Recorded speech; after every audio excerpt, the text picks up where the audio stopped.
Hello दोस्तों, अक्सर बच्चों के मन में डाउट आता है कि सर घर के अंदर 230 वोल्टेज ही क्यों आता है, इसे 250 वोल्टेज क्यों नहीं किया गया या इसे 200 वोल्टेज क्यों नहीं किया गया कि हमारी ये कैलकुलेशन बड़ी आसान हो जाए। तो चलिए इसको आज अपन समझते हैं। इसको समझने के लिए पहले हमें देखना होगा RMS value, root mean square value को हमें देखना होगा। तो चलिएगा, हमने दो सर्किट यहां पर लिए हैं, दोनों सर्किट आपके सेम है, दोनों में आपके रेजिस्टेंस आपके सेम है, दोनों में मैंने करंट जो है वो सेम फ्लो किया हुआ है।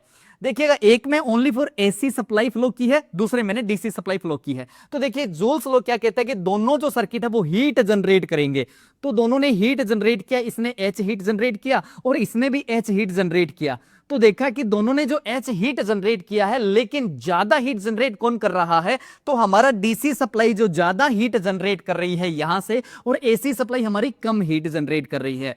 ये तो लोचा हो गया कि यहां पर देखा कि 5 वोल्टेज आपका एसी है और यहां पर 5 वोल्टेज डीसी है, लेकिन डीसी हमारा ज्यादा हीट जनरेट कर रहा है। इसको हमें लेवल में लाने के लिए कि मतलब दोनों हमारी सप्लाई सेम हीट जनरेट करे, इसीलिए हम क्या करते हैं, इसकी मैक्सिमम वैल्यू में हम √2 से डिवाइड कर देते हैं। मतलब इसकी वोल्टेज को हमने डीसी की वोल्टेज को कम कर दिया, तो अब दोनों क्या करेंगे, आपकी सेम हीट जनरेट करेंगे। तो ये होती है आपकी आरएमएस वैल्यू। जो हमारे घर में 230 वोल्टेज आता है वो हमारा आरएमएस वैल्यू होता है, जिस पर आपका एसी और डीसी दोनों समान हीट जनरेट करते हैं। इस प्रकार की और अधिक इंफॉर्मेशन के लिए उत्कर्ष एसएससी चैनल को सब्सक्राइब करें।